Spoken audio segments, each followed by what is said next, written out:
Olá, eu sou a Rosiane. Sejam todos bem-vindos a este canal de comunicação da Sociedade Espírita Círculo da Luz. Vamos iniciar o nosso estudo fazendo uma prece.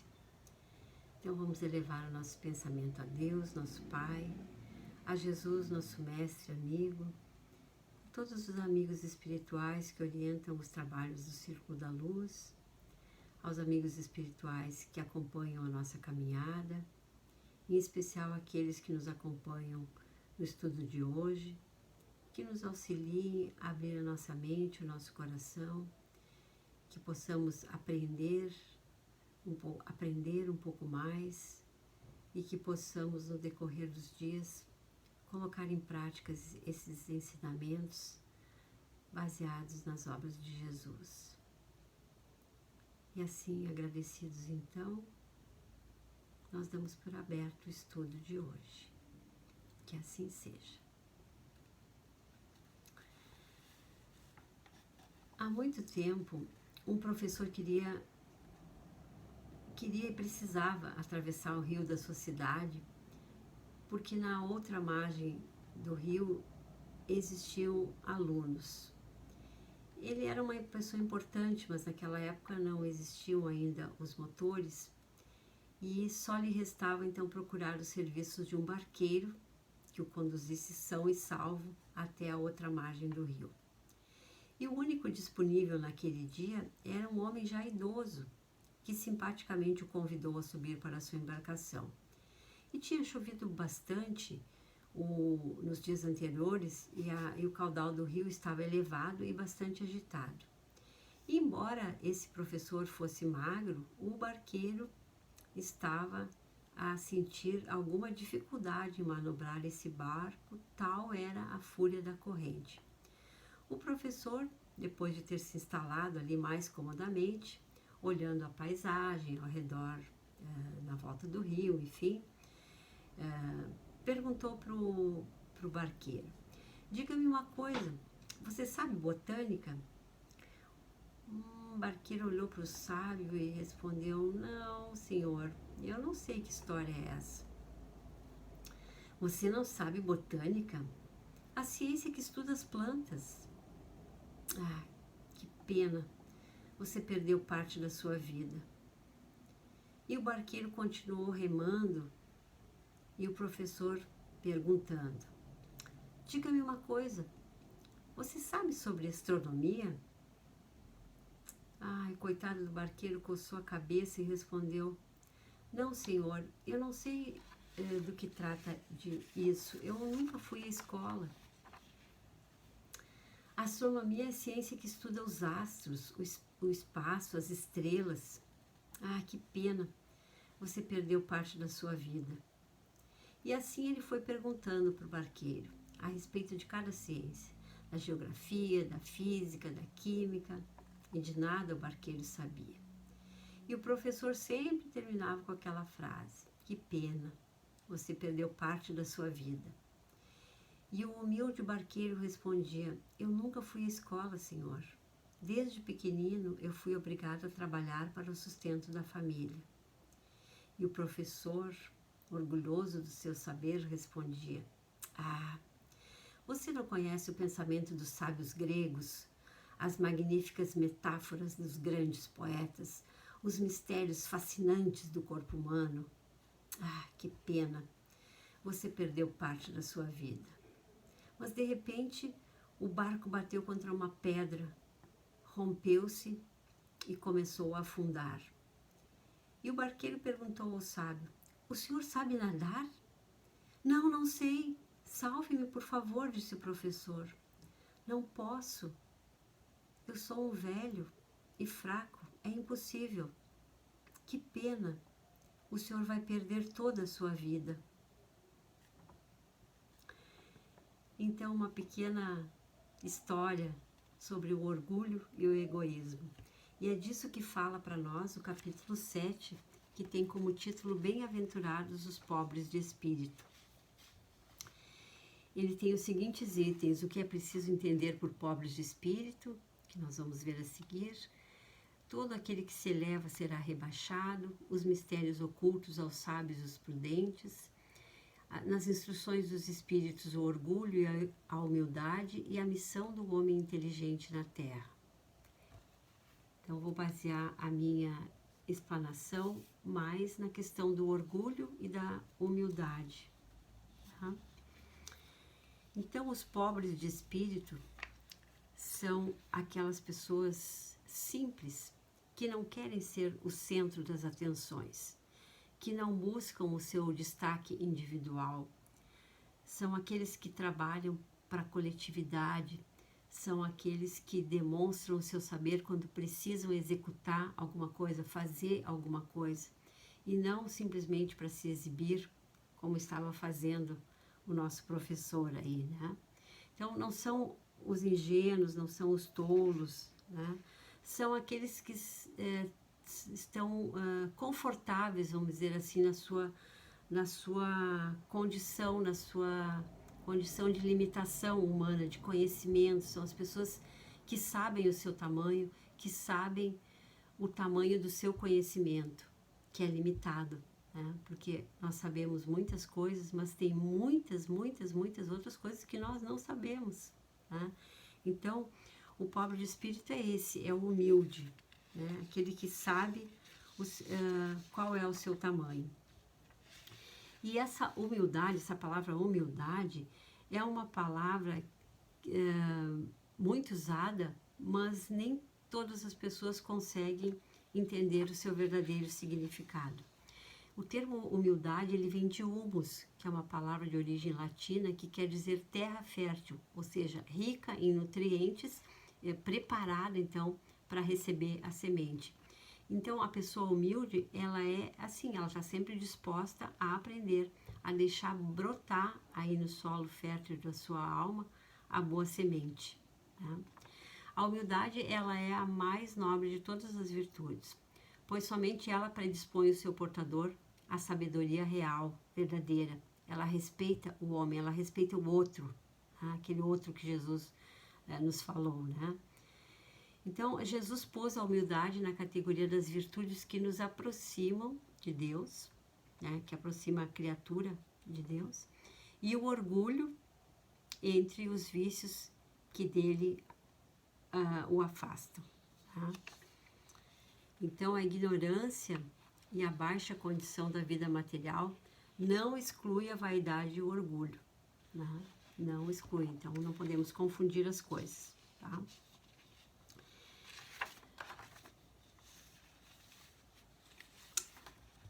Então, qual é a origem do orgulho, né? Já que nós precisamos combater, todos nós aí temos que combater o orgulho e o egoísmo, porque todos nós praticamos atos de egoísmo e muitas vezes nem percebemos. Isso acontece no nosso dia a dia, né?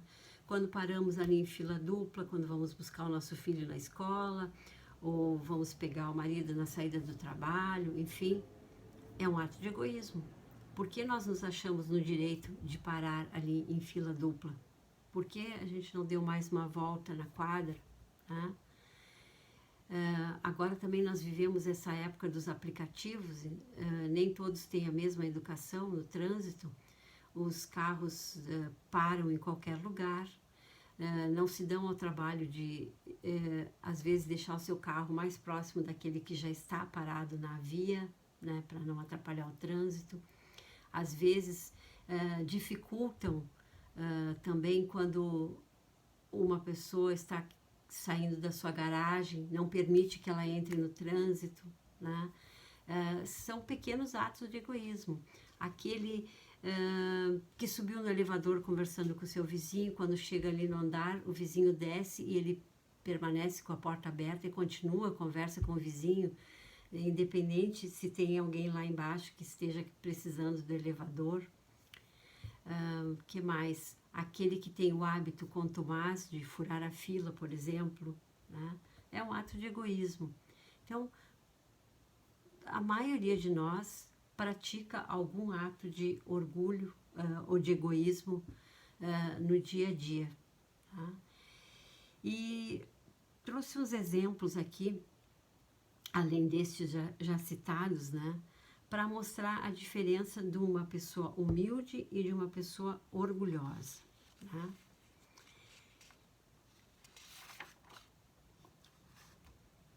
Uma pessoa humilde, quando ela comete um erro, ela diz, olha, eu me equivoquei, me desculpe, né? Porque a intenção dela não era errar e é aprender, é crescer, né? Então ela diz, olha, me equivoquei. A orgulhosa já diz, não foi minha culpa, porque ela se acha acima de qualquer suspeita, ela acha que ela nunca erra, né? E se ela pode responsabilizar alguém, ela já faz isso, né? A pessoa humilde, ela trabalha mais do que a orgulhosa e ela acaba às vezes tendo mais tempo, né? Ela consegue fazer o seu trabalho e ainda auxilia outras pessoas, né? A pessoa orgulhosa não, ela está sempre muito ocupada para fazer aquilo que é necessário, né? A pessoa humilde, ela enfrenta qualquer dificuldade e ela sempre vence os problemas. A orgulhosa não, ela dá desculpas, né? Ela não dá conta das suas obrigações e das suas pendências e ela sempre encontra uma desculpa. A pessoa humilde, ela se compromete a fazer uma coisa e ela realiza. A pessoa orgulhosa, ela se acha perfeita e não se compromete com nada. A pessoa humilde, ela diz, eu sou bom, mas eu posso ser melhor, eu quero ser melhor, então eu vou aprender, né? A pessoa humilde, ela respeita aqueles que são superiores e ela trata de aprender alguma coisa com eles. Já a orgulhosa, não. Ela resiste àquelas que são superiores e acaba botando defeito, né? Vocês já devem ter visto, todos nós já vimos em algum momento, a pessoa que está sempre colocando defeito no chefe, né? O chefe sempre, coitado, tem um monte de defeitos, né?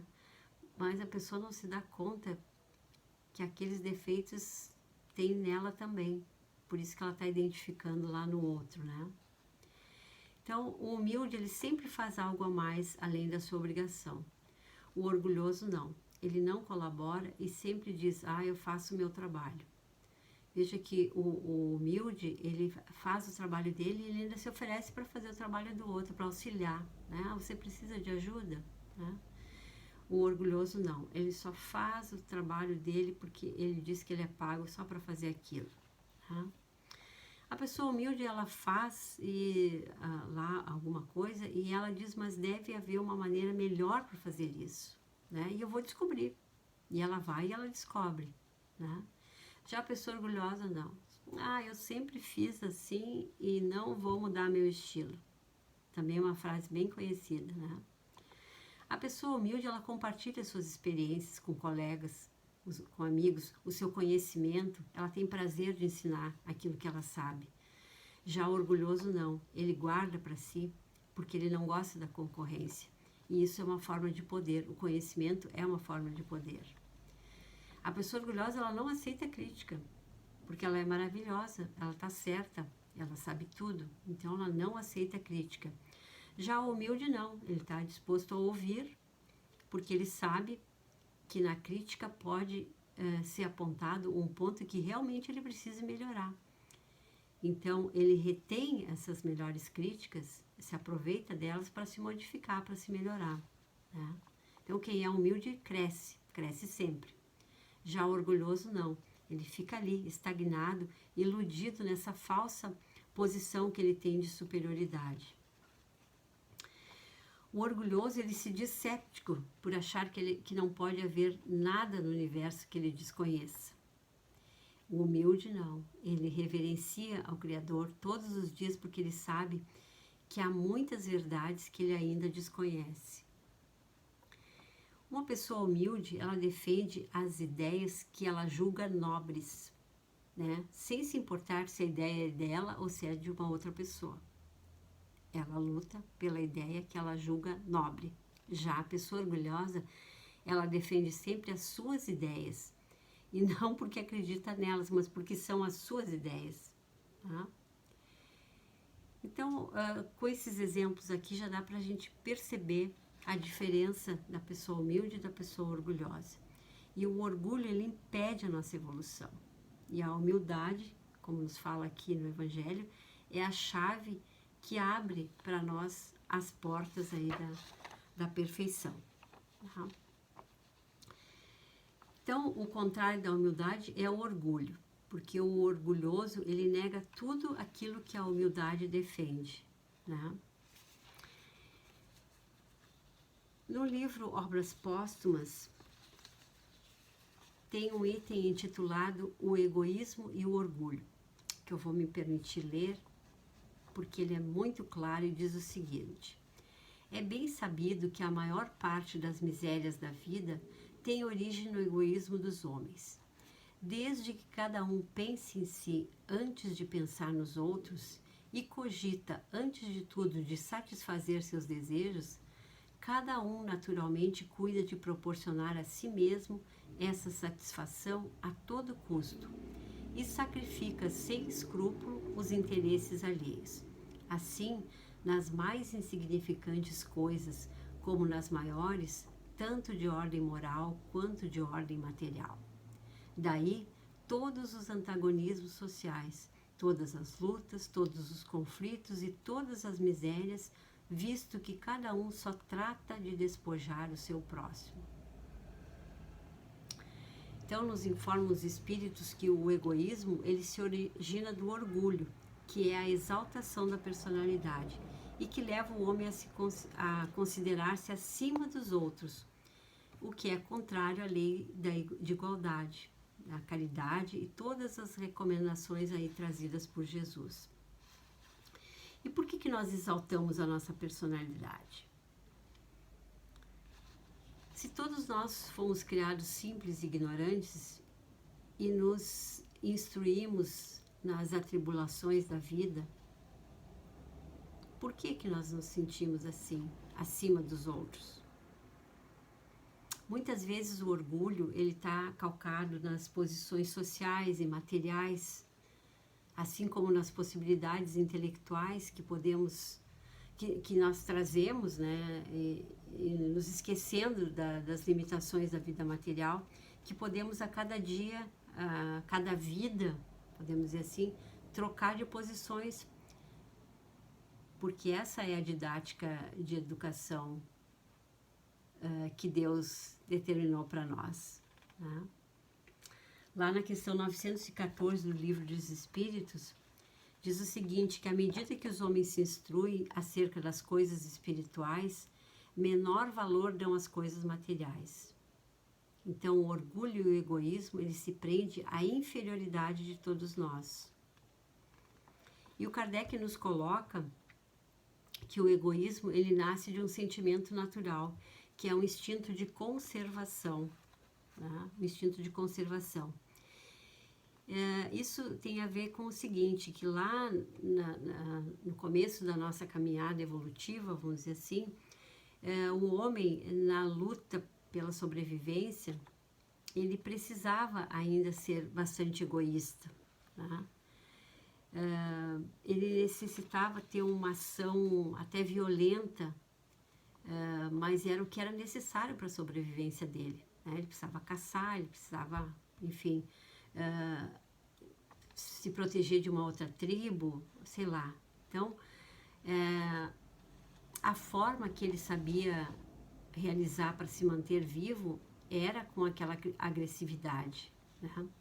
Mas no momento atual, que nós já desenvolvemos o nosso racional e não deixamos de lado o nosso emocional, nós percebemos que isso não é mais aceitável na nossa sociedade, né? Nós não podemos continuar sendo egoístas e orgulhosos. Esses sentimentos, eles nos fazem mal, eles nos distanciam das pessoas, né?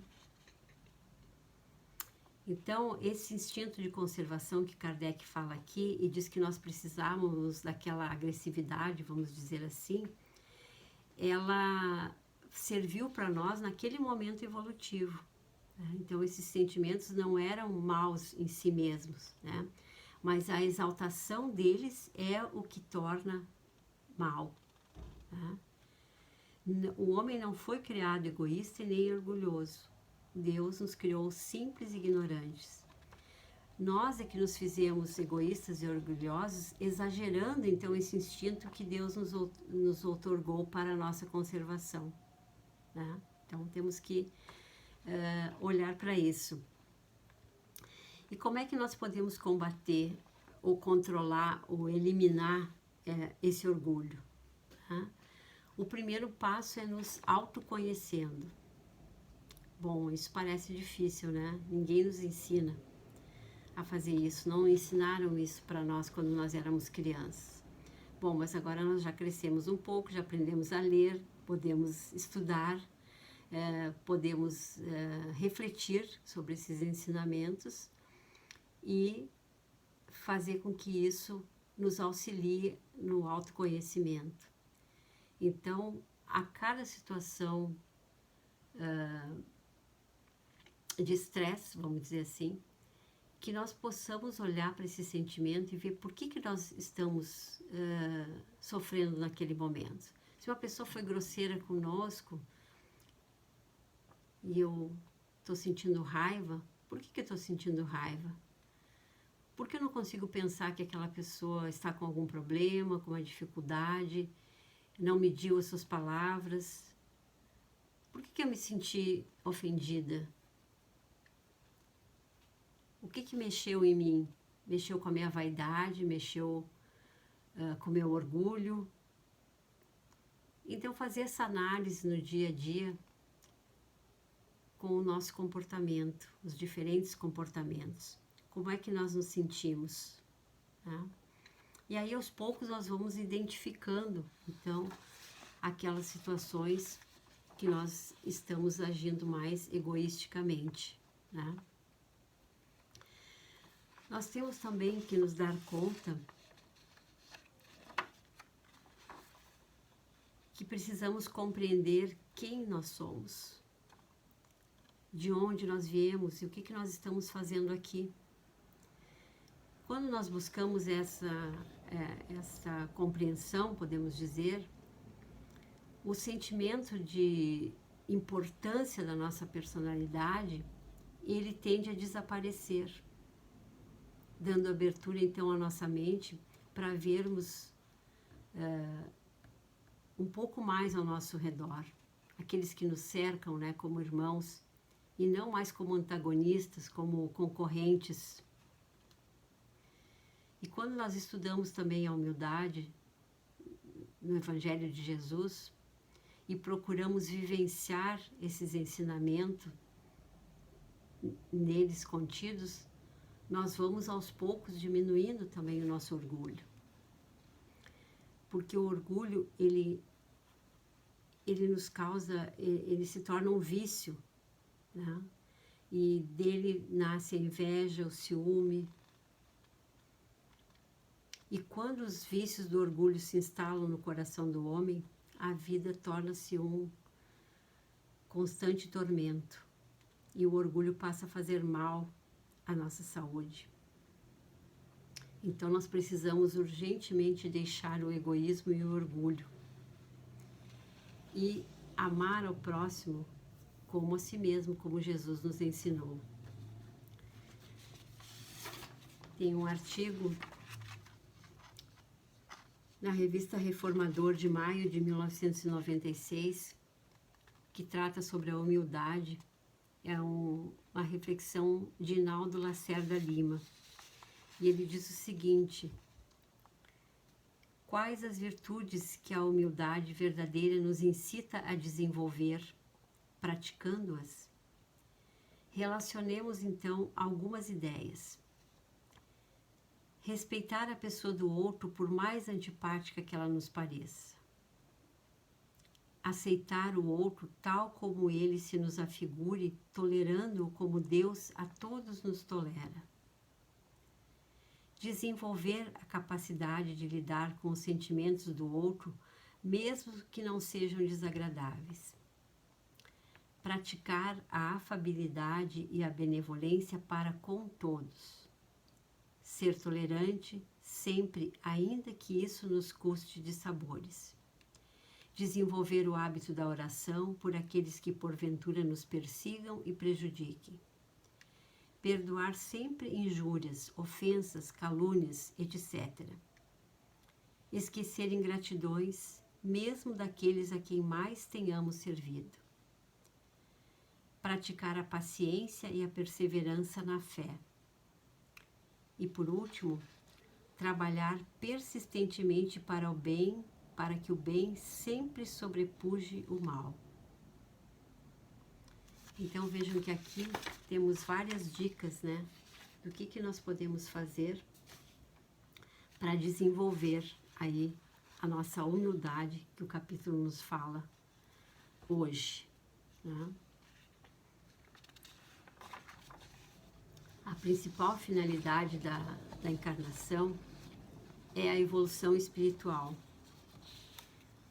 Muitas pessoas, muitos espíritos, né, estão vivendo, acordam de manhã, vivem os dias, as noites, comem, trabalham, divertem-se, dormem, correm, lutam, vão sobrevivendo e a vida vai passando sem um planejamento, sem um propósito maior. E os nossos sonhos, geralmente, não estão conectados com anseios superiores do nosso espírito, que são os anseios de evolução. E o resultado dessa desconexão geram insucessos, fracassos terrenos, derrotas.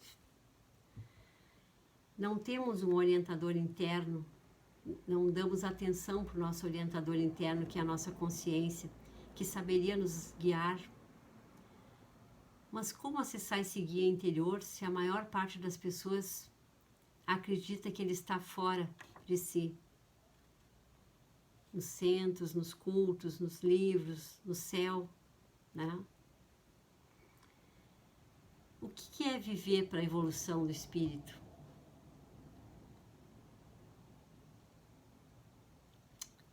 Será que é harmonizar-se com espíritos conflitantes? Será que é trabalhar para ajudar os outros?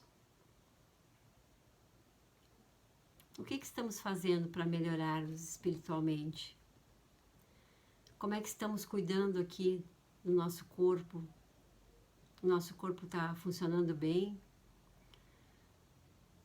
Será que não estamos aí com aqueles problemas todos causados pelo nosso mau comportamento, como as gastrites, os reumatismos, enfim. Há tempos a psicologia nos mostra as doenças ligadas aos nossos comportamentos doentios. O nosso espírito desce, nós descemos para cá para nos purificarmos, para nos limparmos e não para nos poluirmos. Será que é correto nos intoxicarmos aí com pensamentos de vingança, com pensamentos de ódio, de raiva?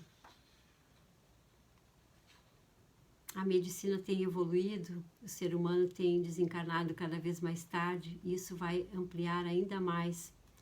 Então é urgente a necessidade que nós temos de combater o orgulho e o egoísmo. A necessidade de buscarmos uma compreensão mais dilatada dos objetivos da vida, buscando em nós realizar esses sentimentos de amor. É nosso dever de caridade lembrarmos aos apaixonados pelo orgulho que esse sentimento nos leva a um profundo desequilíbrio dentro do universo, colocando-nos em posição desarmônica com as leis superiores. A doutrina espírita ela nos mostra a necessidade de combate a esse orgulho. Demonstra através da reencarnação que tudo o que plantamos nós colheremos. Ou seja, se nos elevarmos através do orgulho, colocando-nos acima dos nossos irmãos, nós seremos rebaixados no mundo espiritual. Assim, a consequência da lei de ação e reação será também de rebaixar-nos numa futura reencarnação. E daí surgem as dificuldades, os problemas que não entendemos por que temos. mas tem a origem aí nos nossos atos pretéritos.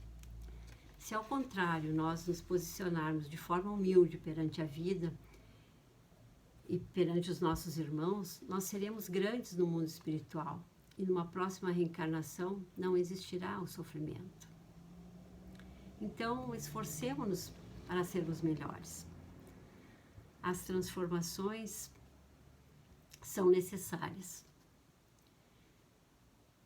Todos nós somos dotados de liberdade de escolha. Saibamos usar essa liberdade. E vamos pedir ao nosso Pai e Jesus, nosso Mestre, que nos sustente e ampare para que nós possamos realizar as transformações necessárias. As transformações que nos levarão ao reino dos céus, que é uma república de cidadãos livres, porque ninguém irá para lá contra a vontade. Deus não quer governar escravos. E a qualidade exigida para ingressar nesse reino de Deus não é uma virtude recebida naturalmente.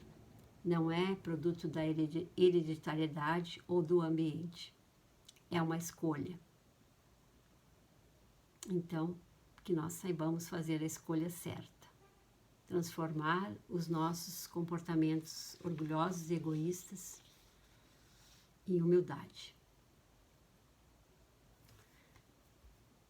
Então, para nossa reflexão, era isso.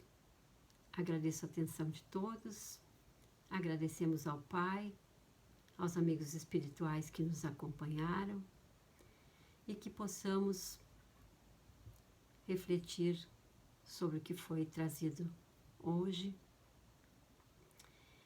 e que principalmente consigamos fazer as mudanças necessárias para combater o orgulho e o egoísmo em cada um de nós. Que o Pai, os seus mensageiros de amor, possam nos auxiliar, nos acompanhar e nos auxiliar a sermos amanhã melhor do que somos hoje. E assim, agradecidos, nós damos por encerrado o trabalho de estudo de hoje. Muito obrigada e que assim seja. Obrigada pela atenção.